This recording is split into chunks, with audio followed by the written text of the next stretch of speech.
This is Tax Pro Nation, the home of independent tax professionals. Find community, maximize your earnings, and live life on your own terms. I'm your host, Jeff Dolan, Vice President of Pronto Tax School. And I'm your co-host, Andy Fry, founder and CEO of Pronto Tax School. My grandfather started Pronto Income Tax in Los Angeles back in 1965. My father and I carried on the family business and became tax business entrepreneurs. I launched Pronto Tax School because I know that given the right training and tools, you too can experience the freedom the tax business can offer. I grew up with a dad who wasn't working all the time, who had time to spend with his 5 children, who could take us to the beach on a Tuesday if that's what he wanted to do. The tax business can be an ideal business for people who want that kind of freedom, but it's got to be done purposefully in order to work that way. And that's why we're here, to help you navigate your journey as an independent tax professional. Don't do it alone. Join the nation. Let's jump in.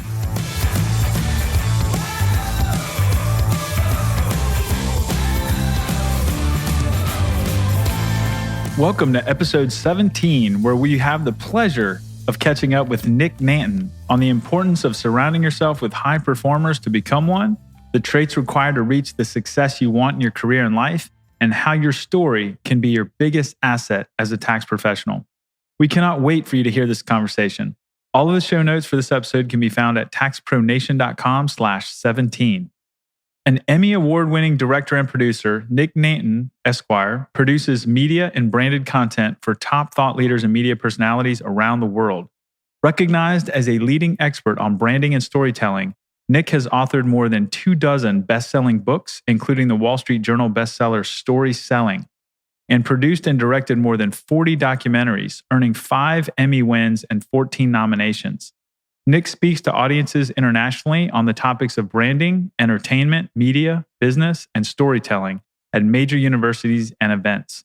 As the CEO of DNA Media, Nick oversees a portfolio of companies and has worked on everything from large-scale events to television shows with the likes of Steve Forbes, Ivanka Trump, Sir Richard Branson, Rudy Rudiger, inspiration for the Hollywood blockbuster Rudy, Brian Tracy, Jack Canfield, The Secret, creator of Chicken Soup for the Soul series, Michael E. Gerber, author of our favorite, The E-Myth, Tom Hopkins, Dan Kennedy, and many, many more. It is our pleasure to welcome Nick Nanton to the show. Well, Nick, we were blown away by your presentation in Florida when we were down there. Oh, thank you. I figured with all of our shared, screenwriting and creative pursuits, there was a special place for you on the show. So looking forward to our conversation. Awesome, man. Well, thank you. And I think we can all agree with the Jim Rohn quote, you are the average of the 5 people you spend the most time with. Can we unpack that a little bit in your life? How has that been true for you, Nick? Sure. I mean, it's funny. I actually interviewed a guy yesterday named Ben Hardy. Ben is one of the top, he's a young guy. He's 30. He's getting his PhD, but he's one of the top writers on the platform medium.com, which is, as you probably know, a huge blogging platform. And he got a book called Willpower Doesn't Work. And the whole concept is that your surroundings dictate who you become and what you do. So I haven't read the whole book. I read parts of it to interview him, but, so just to be very transparent about it. But what I picked up from it was that, if it very much relates to this concept of who you hang around with, it's like, if your brain and your mind get decision fatigue very quickly. They get tired of making decisions. And if you get tired of making decisions, you typically make the easiest decision. So in order to set yourself up for success, you need to make sure that good decisions are basically already made for you based on your environment. So this is stupid, but if you shouldn't run around naked in snow, you should probably make sure that you don't live, if you have to live outside, and you don't have any clothes, you live in a hot place, right? It's that will make it work. That's the weirdest example I've ever come up with. But anyway, take it. And the point being, the same thing happens with the people you spend time around. So if you spend time with people who eat at Golden Corral every day, that's their normal. And then you're going to eat Golden Corral a lot because you're going to feel like that's what normal people do. So I feel like spending time around extraordinary people makes extraordinary become normal. And it took me as a kid who, I'm an immigrant, great family, family had, my parents gave me more love than we could spend, but everything else was a little bit tight. I don't have a like rag story, but it was definitely very conscious of what was going on. My parents had, my dad had a business, and my mom taught autistic kids in the school system. So, and he had ups and downs with businesses, and just markets in the 80s and all that stuff, right? So I really was. They gave me an awesome foundation of like loving people and serving people, but I didn't really have, and I don't think they did either, like growing up in the island. So we're from the Caribbean, and it's a pretty small mentality. Like most people are trapped on the island, whether they know it or not, right? So there's sort of this scarcity mentality built in. And so they, my dad sort of got some of his first self-help when I was in high school by going to this program his company was working with at the time sent him to, this motivational speaker named Louis Tice. And it really sort of affected his life. And at the same time, I was training a ton. I was trying to go to the Olympics for Barbados, that's where I was from, in tennis. And I couldn't have gone for the U.S., but there was maybe a shot. And my tennis coach was like, hey, look, everyone who gets to a certain level, like I was playing 4 or 5 hours a day. I'm in Florida, it's very competitive here. And my coach is like, hey, everyone who gets to like a certain level has enough athletic talent. Like there's some people who are like freaks of nature and are gifted, but you can't do anything about that. But like the other 90% of it is mindset. So he gave me some Tony Robbins CDs that he had. And I started listening to Tony Robbins. It sort of blew my mind. So it was like 16, 17 going, wow, you can control a lot of the way you think and what goes on around you. So at that point, I started learning, like my tennis coach became sort of my motivational guy because I was spending more time around him than probably anybody else. And as I've grown and worked with so many other people, I just realized that, the people who you hang around with, their habits and their traits become yours. So if you spend time around people who, a lot of people use that quote just to talk about money. Like if you hang around with 5 broke people, you'll be the 6th. Well, that's one thing, but and that's one way to look at it. But I think if you hang around with 5 people who have a trait that you're focused on, you'll become the 6th of that. So if it's money, if that's your thing, cool. Yeah, that's what's going to happen. But if it's spirituality or faith or religion, that's another characteristic that people have. It's because people are multidimensional. They don't just do one thing all the time. And if it's a mindset thing, if it's about wealth, if it's about the way you treat other people, if you hang around with a bunch of people who are cranky and treat people like a-holes, you're probably it's sort of going to become your new normal. So a long answer to say, I think if you just set yourself up for success by hanging around people who have the traits that you want to get better at, I think you get better at it. Yeah, and I'm glad you brought up the being from the islands, because it's kind of a running joke or motif here at Pronto Tax School that we have a thing called Tax Preparer Island, where it's very common for tax professionals to not attend those events like where we met you. Kind of be in your office by yourself. Maybe have a couple people that you deal with, but kind of stay in your hole. Stay in your lane and do your thing. And so the idea of being able to consciously choose environments and people that you get around, I think was one of the things that I saw. Like we invested actually quite a lot of money, Nick, and we brought out about 20 people from our team to the event where we met you, and it was a big investment. Cool. Yeah, it was a big investment for us, but it was so cool seeing, like in particular, like one of our younger team members, a young woman, like she had never been to that type of event. So even just seeing you speak and about the film that you guys had made and stuff, I mean, her mind was like completely opened up to a whole new, reality. And we've really seen a lot of results from that, from her, work performance. So I think it's a great point to get off that island. And I love the points that you made too, Nick, about it's not all about money when it comes to who you hang out with, because a lot of tax professionals, like we value money, yes, but we also value other things as well. Are you somewhere in your tax career and feeling lost with what to do next? Do you sometimes wish you had a map to show you your next step to reach your full potential as a tax professional? Here at Pronto Tax School, we have developed that guide. We call it the Pronto Path, and we want to share it with you for free. Go to taxpronation.com/path right now. I know you've been doing some work in speaking to tax professionals, and it's probably maybe a little different market than your than you're used to, or that, you've worked in before. What have you learned about the tax professional community, Nick, that maybe is different than some of the other communities that you've dealt with over time? Great question. So I found that in most cases, most tax professionals, there's this really weird chasm between what a business owner thinks a tax professional provides and what a tax professional, in many cases, has been trained to provide. Amen. So, as a business, a business owner goes to a tax professional because they want to minimize their taxes. But most tax professionals have really just been trained to look backwards at what you already did and tell you where you're at.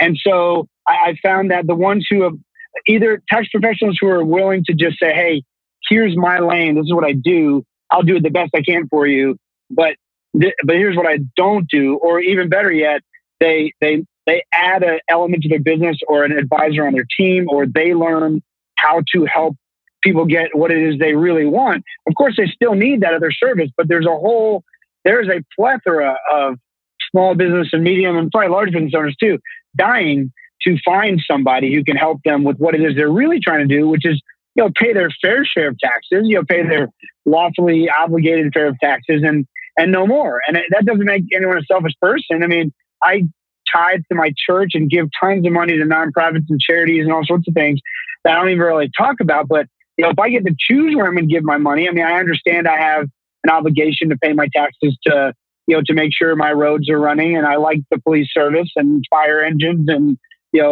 I like reliable transportation and all that. So I get it. I mean, there's infrastructure I need to pay my fair share.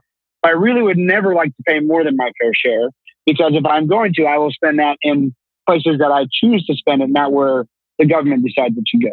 Yeah, and I think also that you are looking for a teammate relationship, with that tax professional, to know that, they know what your goals are, as a business owner. Actually everything you just said is something that we've been really encouraging our Pronto Tax School members, and also just the tax professional community in general, to start making the connection between what business clients actually want and some of the more limited things that maybe were a little bit more old-fashioned in a way. And one thing that jumped out about your talk too, which was, I think I know everybody in the room being that it was a room full of tax professionals, Nick, got a kick out of, is when you said you went from having one LLC to 47 LLCs.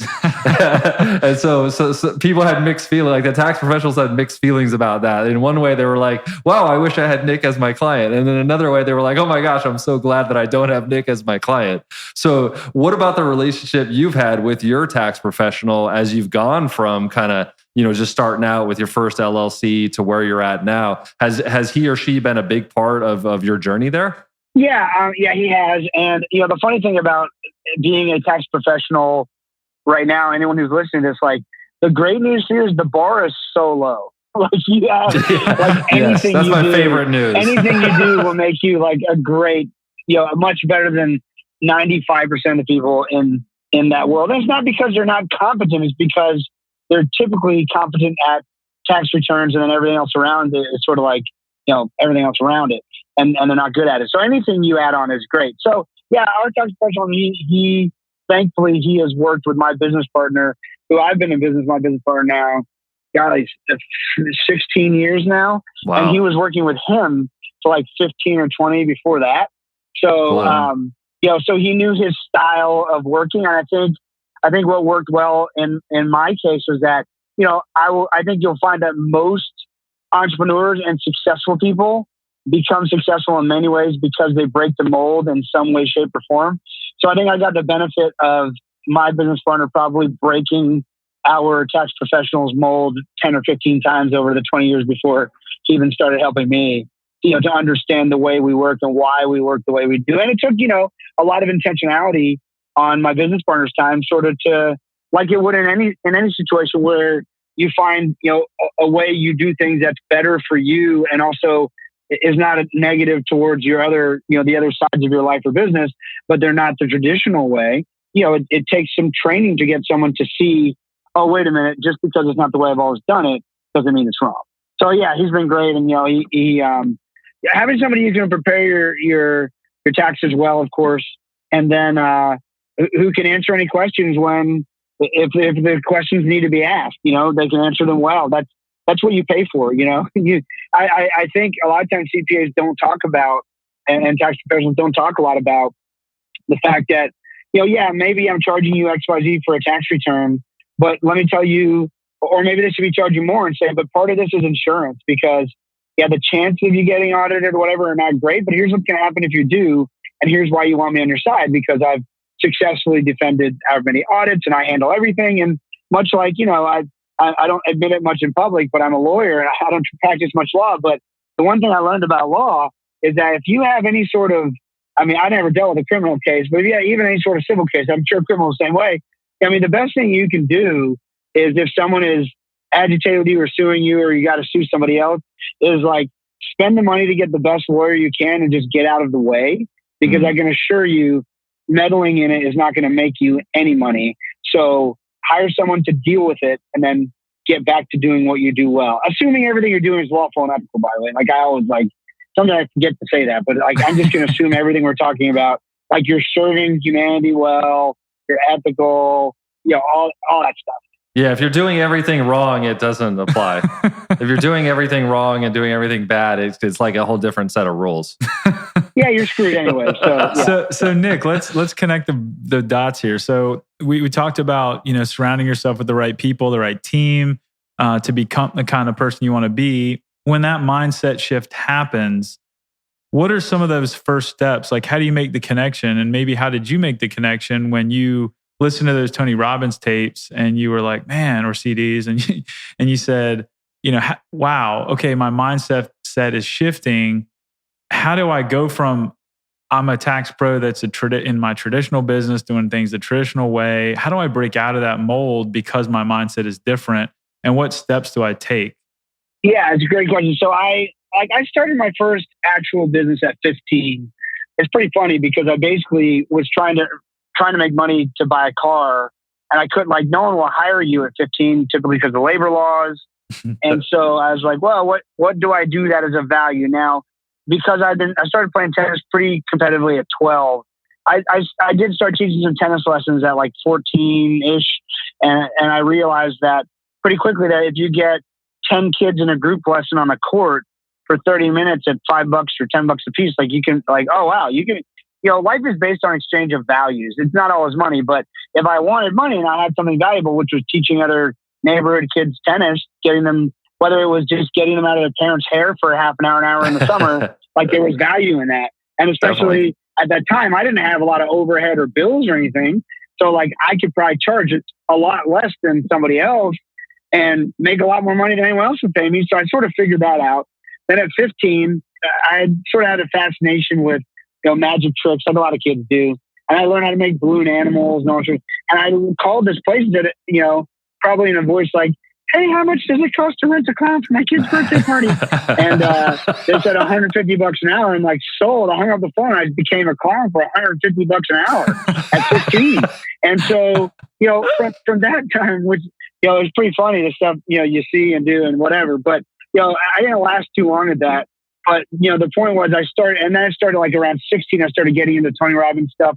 And I think when things really started, so I was seeking anyway, I needed to make money. I needed to learn about success. I needed to have the right mindset to win and to play, at peak performance, playing tennis in Florida, 3.5-hour matches, sometimes in July, all that sort of stuff, prepping to try to get college scholarships, academically and for athletics. A lot of people have been in that position, but I just realized that with some of my interests and the things that I was doing, I think the time when you realize that it's time to break out from what you've been doing is when you start having thoughts about things that you now realize are possible for you, success, things that, oh wait, there is a different way. There are ways to give more and you'll receive more rather than just keeping everything for yourself, whatever that is. And when you start floating some of those ideas by the people you've been hanging out with, and they look at you like you have 3 heads. Mm-hmm. That's when you know, wait a minute, in order to grow into the person I know I can become and to find the success that I now know exists, I got to find a different room to hang out with. And I got to find different conversations to have. So at 16, 17, I was seeking out entrepreneurs and other successful celebrities and other people just try to have conversations with. And I think one of the most frustrating things to me ever was, while I didn't have a ton of experience as a kid, I wasn't an idiot. Like most ambitious young people, they don't have experience, but they have value. And I couldn't even get in so many conversations that I just wanted to have with people. I couldn't even get a seat at the table, like because of my age, because that was the qualifying factor for so many people at the time. I think what's driven me so much to do what I do now with helping people with their positioning and their branding, and is to position themselves so that they never have to worry about having a seat at the table. Like that's the reason why I became a best-selling author, and the reason why I wanted to get all the media credentials I have and get on TV and win Emmys, and so that any conversation that I thought I could add value to or I could learn from, that it wouldn't be hard for me to get into that conversation. Like someone would invite me to the table. And I think just subconsciously, the more I think about it, the more I grow older, the more I realize I think that was my driving factor in why I've done this stuff, because I just thought it was so unfair that my positioning and qualification in so many ways was just literally tied to my age. And I saw that happening to myself as I started my business. I sort of the same thing. Oh, you're new in business, but that's not the only thing you bring to the table. So you have to find ways to display your other skill sets, your other credibility. So that's one of the big reasons why I started getting into writing books and other things like that. So again, I would have a seat at the table. Now I've helped more than 3,000 clients do the same, because I want whether it's prospects or joint venture partners or I don't care who it is, Larry King, Richard Branson that my clients have worked with through me, to see that, they have something of value to add to the conversation and can contribute. Are you thinking about getting into the tax business, but not sure where to start? Maybe you're not even sure the tax business is the right fit for you, and you don't want to invest a lot of money or time quite yet. You just want to get a taste of tax knowledge and see if you like it. Or maybe you're an experienced tax pro and you see someone else in your world who needs an introduction to the tax business, but you don't have time to teach all the basics. If either of those situations sound familiar to you, you need to check out the Pronto Tax School Basic Income Tax course today. It's fun, entertaining, and gets you a real IRS credential. Go to taxpronation.com/basic to find out more. For tax professionals, we definitely there's a certain kind of, I don't know if you would call it like a low self-esteem or a feeling among a lot of tax pros, Nick, where we do feel commoditized and we do feel like kind of, okay, you say you do this, you say you're a tax preparer, you say you're a CPA. There's a lot of like perceptions and misconceptions and things that people think that they automatically know what's going on. Similar to, like you were saying, of being a young man, where people will assume that, hey, just because you're young, you don't know anything. And I think that speaks to this whole economic and really social thing of commoditization and people feeling like, how do I stand out? How am I different?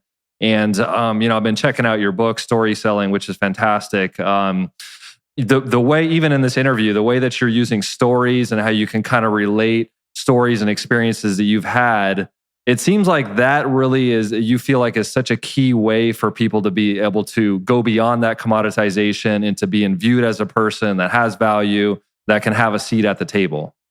Yeah, and I appreciate the confidence on the book. We're excited about it, but the commoditization thing is really interesting, and I think a big piece of why that becomes psychologically sort of demeaning and negative experience for CPAs and a lot of professionals. And even so, in any industry where there's like a bar to entry, before you are allowed to enter the club, whether that's becoming licensed as an attorney or licensed as a CPA or being an enrolled agent with the IRS or becoming a certified personal trainer, all of the marketing before you're allowed in the door is all based on basically the fear of like, if you don't do this, you can't come in the door. So all you need to do, all you got to do, and some of it's probably not all that honest, but even if it was all that honest, I think in so many ways, a lot of it is just like, even if it's being like done in good conscience, the fact of the matter is, hey, yeah, before you can do anything else, you have to be able to get through that door. I was probably suggesting like, all you need to do is just get through that door. So a CPA or a tax professional or a lawyer, we go, okay, So like me, when I went to law school, okay, I got to go through 3 more years of school, and then I can do my thing. And that's what you're focused on. And then you get through that door and you realize, as you should have realized before, but no one really talked about it. No, that is the baseline for entry. Now you just made sure you're like everybody else. That's exactly what we prepared you to do. That's a tough realization. It really is. You're like, wow. It's a very tough realization. And some people never realize it even. They never consciously realize that. So the positioning and branding and storytelling conversation comes in there to me, because I realized, once I realized those things, that the thing that people were fascinated with when I was practicing a little bit of entertainment law was that I was a songwriter. I'd written songs in Nashville. I produced albums. I'd had songs on TV shows. I was coming at entertainment law from I'd already been on the other side of the table as an artist and a writer and stuff. So I could give you advice beyond legal advice. And that was what people were fascinated with. I did an event one time with Bill Cosby. I know, weird name these days. He didn't drug me, thankfully, but I coordinated everything for a big appearance he did when I was at the University of Florida. The thing I realized when I was getting entertainment clients for my law practice was that those were the things people wanted to talk about, because they already expected me to be good at law, whether I was or not. They expected it. And so the positioning and the branding was really, your brand is, and I've broken it down very simply now. A lot of people will charge you 6, 7, 8 figures and show you colors and designs. And I don't knock any of that. Like your logo and your appearance it's all very important. But if you want to just strictly talk about a brand, building a brand and branding, I can make a very simple lens to look at everything else through. And your brand is simply your story. And branding is just storytelling. It's the only thing you have. Your story is literally the only thing you have that anyone else cannot just straight up copy. And so all your life experiences that led you to become a tax professional, and the people you've served along the way, the mistakes you've seen people make, even the mistakes you've made, have prepared you to be, the most uniquely positioned person to help your prospect, your target client. But you have to learn how to tell your story so that that is your brand, so that everyone knows that you're the person for them. Like that's how you can help them. And so that's up to you to learn how to do that. So Nick, our listeners are probably listening to this and listening to all your experience and saying, yeah, but Nick has been telling stories. I mean, he's a songwriter, he's a lawyer, he's all this. He's good at telling stories. What if I'm not good at telling stories? It's a learned skill. The reason why I write songs and I still have a deal in Nashville, even though I live outside of Orlando, is because the best songwriters are in Nashville. Every time I go into the room, 99% of the time, every time I go in the room to write, I'm the worst writer in the room, which I love to be, because everyone else, I can have an idea, and someone who has 100 hits can say, oh yeah. And they say like this, and you go, yeah. And I never would have come up with that. And it's 100 times better. So it's just by hanging out with people who are good storytellers. Look at, study story. I mean, the most important thing you can do in any story is certainly not be story in any way, shape, or form can never be too long, just too boring. People will talk about length of things all the time, of stories. And, there's a reason people have read, all 87 Harry Potter books or whatever it is, or like people are attracted to what interests them. So learn how to tell a story and be interesting, learn how to leave out the details that make no sense, add some humor and make sure they have a point. Don't tell a story to not tell a point. Like, I don't tell you the story about feeling like I never got a seat at the table so that you feel bad for young Nick. It's so that I can relate to those who are on the call, like, man, I sort of feel like that now, or I felt that way too. And then you realize that I realized why I wasn't getting a seat at the table. And then I realized what could get me a seat at the table. And then, of course, my business these days and my books and everything else is about all the things that we do to help you get that seat at the table.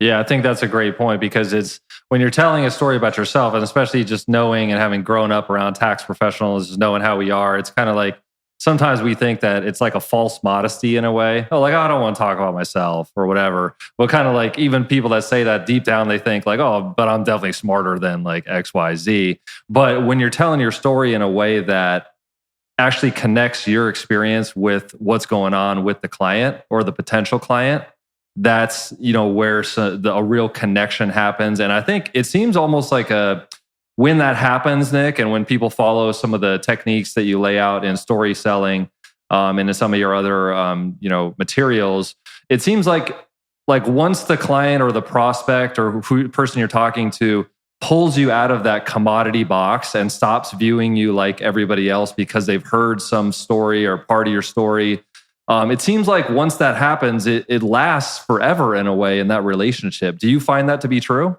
Yeah, you then have a connection. You're connected to them. They trust you. They believe you. Yeah, absolutely. The other thing I think is well, there's a lot of people who say, yeah, I don't want to, oh, that's not important. I don't want to talk about myself. Well, first of all, here's the deal. If you brand yourself and position yourself correctly, you don't have to talk about yourself a lot. Everything else does it for you. Everyone else does it for you. Every book you have does it for you. Every interview people listen to, every podcast, it does it for you.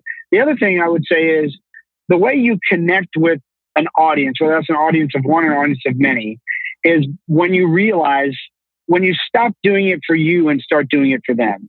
So if you look around a room at a person who's telling jokes or telling stories at a dinner table or at an event, and if everyone's having a good time, you realize that person has realized you're not doing it for them. It's a very different scene, and we've all seen it whether it's at a Thanksgiving dinner or whatever, and someone's just telling story after story after story, and everyone is disengaged, and it's very obvious if you stop and know the nuance.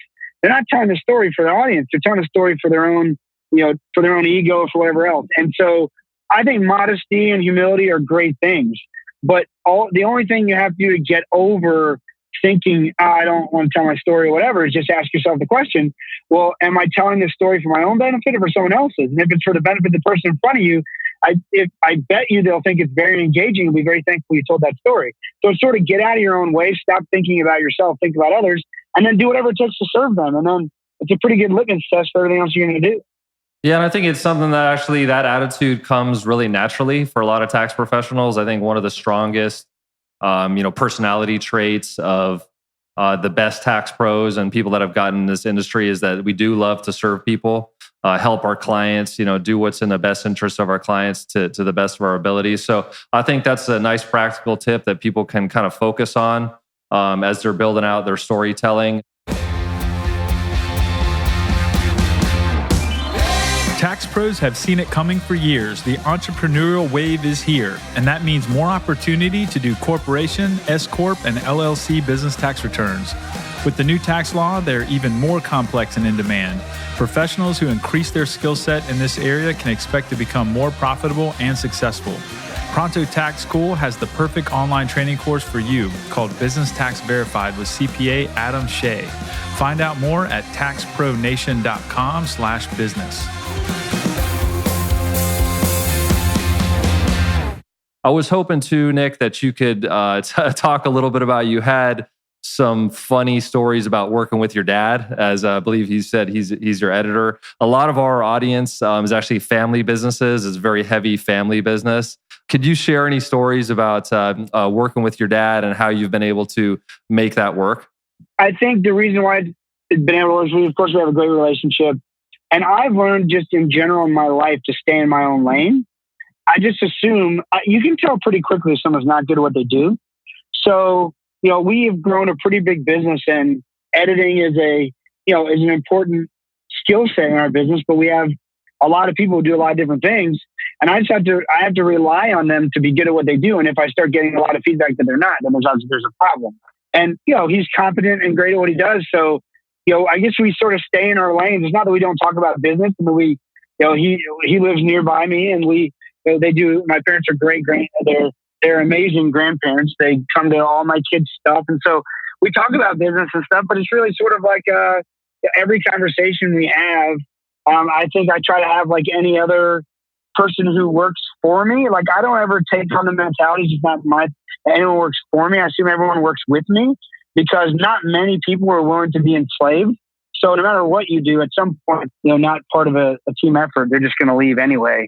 So I guess my best advice is, we've always had a open, honest relationship. Sometimes he doesn't like anybody. He's like, hey, what's up with this company policy or this whatever? I'm like, well, look, here's the deal. That's what everybody running everything together figured would be best for everybody. If you have valid feedback for that, happy to take it into consideration. But he also understands that there's like 30 or 40 other people that while he's my dad and is always going to do things that my dad would do. Other people may not. So we have to set up, fences and barriers to make sure that everyone is staying in the right lanes and doing everything else. So, we communicate well. I think in any scenario, to have like a great relationship, everyone has to bring value to the table. And so he values the fact that I bring in business that he gets to edit, and I value the fact that I don't have to edit the business that I bring in. And we provide each other a great value, and so everything else just sort of revolves around that value equation. Besides the fact, like, of course, he's my dad. If he needed extra time off, or like, he's a 1099 anyway. It's not like he comes into work and just happens from home.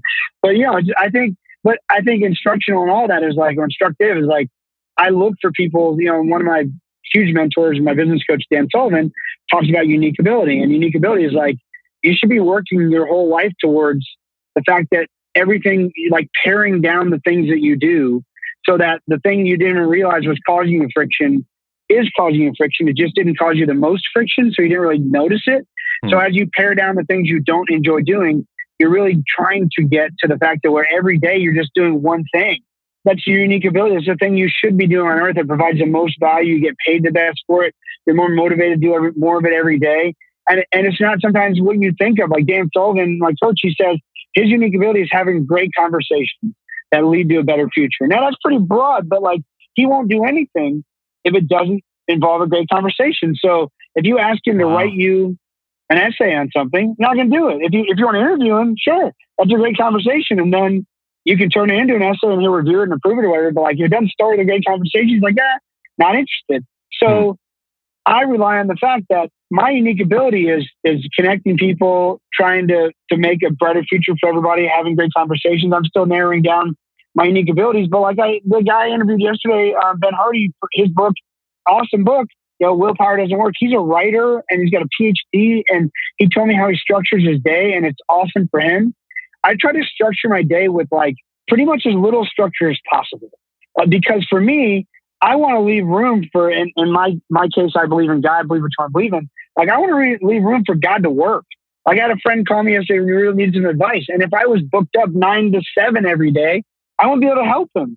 So yeah, I booked time for this podcast. I have lunch with somebody I want to have lunch with every day, no matter where I'm at, because it's relational and I got to eat anyway. So we'll talk business or friendship or whatever.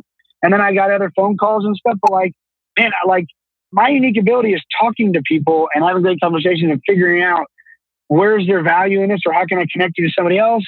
So I do things very differently than him. And he's like, wow, that's really awesome. Most people will hear what I do and think they have to do the same thing. That's just the way it works for me based on what I need to accomplish. So I guess I work well with my dad because I understand the concept of unique ability and freedom. And I think I probably mentioned this because I just learned this concept at the event I spoke at you saw me at. There's really 2 types of people. I learned this from a book called DaVinci and the 40 Laws. DaVinci and the 40 Answers. And I don't remember the title that well because I'm only 3 pages in, but I got a lot so far. But what I learned is that I can teach you is that, look, there's basically 2 types of people.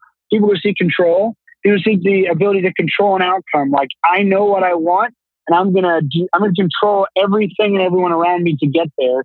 And then there's some people who they value freedom. Like me, I value freedom of what Dan Sullivan would call the freedoms of entrepreneurial freedoms, the freedoms of time and relationships and money. And so I value freedom. And people who seek freedom, they value freedom so much that they don't even know what the outcome could be if they allowed everyone else to operate within their unique ability as well. So rather than try to control the situation, surround yourself with great people that you trust and give them freedom to do what they do as long as they're delivering the things you need, because the outcome is likely much better, much like me in songwriting. Like, I realize I'm not the best writer in the room. We often write my idea because I got fresh ideas, but I may not be the best lyricist or musician or whatever in the room. I mean, I contribute to all those things, but I give them the freedom to do what they do really well and just try to provide the value I provide. Like I put people in a room that have never written together before and we create something really cool. So I provide a different style of value and I'm cool with that. I'm not trying to control everything we're going to do because I can just do that on my own. Like, why collaborate? If I know what I think it should be, then I'm either the best in the world. And if I'm the best in the world, I'm probably seeking something more anyway. And that all comes through collaboration. So Nick, just to kind of get back to what you're saying about telling your story, through other things, and then staying in your lane, knowing what you're good at. if you find that you're not good at telling your story, and we live in this age where we have, podcasts and films and books and all these things that could be out there telling our story, our website, how we interact with people, blog, yep. and blogging and writing. I mean, we have all this technology at our fingertips, but if we know what we're great at and it's not telling stories through these other mechanisms, maybe the answer is to surround ourselves with people that can help us tell our story through those different mediums. Well, I think that's kind of what you and Chauncey have teamed up to do, because a certain percentage of the tax professional community, right? We already know, like, hey, that's super awesome. Like, Nick's doing that. I totally see the validity of that, but I don't have the time, or I don't have the discipline, or a lot more people have started a book than finished it, as you know. So maybe you could talk a little bit about kind of the done for you book part of it, and how that plays into for people that aren't a natural or even really willing to put in the work to tell that story. You absolutely should surround yourself with people who know how to do it. There's different types of storytelling. Like, for instance, I was a decent writer. I had to write a lot in college and high school and stuff, but I don't like it. Like, I don't wake up every morning and say, I cannot wait to sit down and write this afternoon or this morning before I do anything else. And I think that that's a really good indicator of, like, there's some friction there somehow. Not that I couldn't break through that with probably years of therapy or something. I don't know. But, like, why? Okay, so if I wake up and I'm not excited to do that, why would I ever set myself up to say, okay, I need to deliver 40,000 words and I'm going to write on something? But I do enjoy being interviewed, talking to people, having great conversations. Oh, wait a minute. There's a methodology that I could just talk to people who do wake up in the morning and can't wait to write. Wait a minute, let me connect those dots. And so our business, what we've tried to do is remove those frictions from people to get them where they need to be by providing the team and the tools and resources of, I do have writers who wake up in the morning and can't wait to write. I have great writers like, Dan Sullivan, again, my business coach, runs Strategic Coach. He made an example that you guys will find funny, that he's had the same accountant for like 25, 30 years in his business. And, he's like still floored that someone will sit there in a room and run those numbers every day. And, he's I guess sort of always worried about like when that day would end. And, she ran into him like, in the parking lot there or something, and just said, hey, you know what? I just want to let you know just like how fulfilling it is for me to be able to run your numbers every day. And so thanks for letting me do this for 25 years. And like, she wakes up every day and that's what she wants to do. So find people who wake up every day and that's what they want to do. There are people, as sick and twisted as that sounds to me, that makes somebody's day. So like, that's the beauty of different people, Yeah, I worked in the medical industry for a long time, and I say the same thing about doctors. It's like, God bless them for wanting to cut into people and operate on people. And well, that's awesome. Nick, it's been such a pleasure speaking with you today. And I'm hoping that our listeners got a lot of value out of today and the conversation and all that you've shared. It's been super fun, and we wish you nothing but the best. Is there anything that we can do to help you with what you're working on today? Oh man, just anyone wants to follow me on social media, you can find me everywhere. Nick Nanton. As long as you spell it right, you'll find me. You can go to nicknanton.com. You can download a free copy of StorySelling. You get on our list when you do that. And yeah, I mean, let me know if you think we can help. Anyone just email or reach out, and myself or some of my team will reach out and help you. Awesome. Yeah, I do want to point everybody to the new film that you produced and directed, or that you directed with Russell Brunson of ClickFunnels, with Tim Ballard, the Operation Underground Railroad film, Operation Toussaint. It's OURfilm.org. So go to OURfilm.org and check that out. You'll see Nick's work at the DNA agency, and it's amazing. I mean, it's a must watch, and we really encourage folks to go check that out. Thanks, Nick. Appreciate you a lot. Thank you very much. Appreciate everything. Well, I'll be working with you soon, and we'll talk soon. Look forward to it. Thanks, you. Nick. All of the show notes for this episode can be found at taxpronation.com/17. Don't forget, if you are wondering where you are in your tax career journey and what the next step could be, we have created an infographic of the Pronto path so you can see all of the steps in one place. Go ahead and download that at taxpronation.com/17 as well. We hope this episode made your life a little bit easier and more profitable. Take care.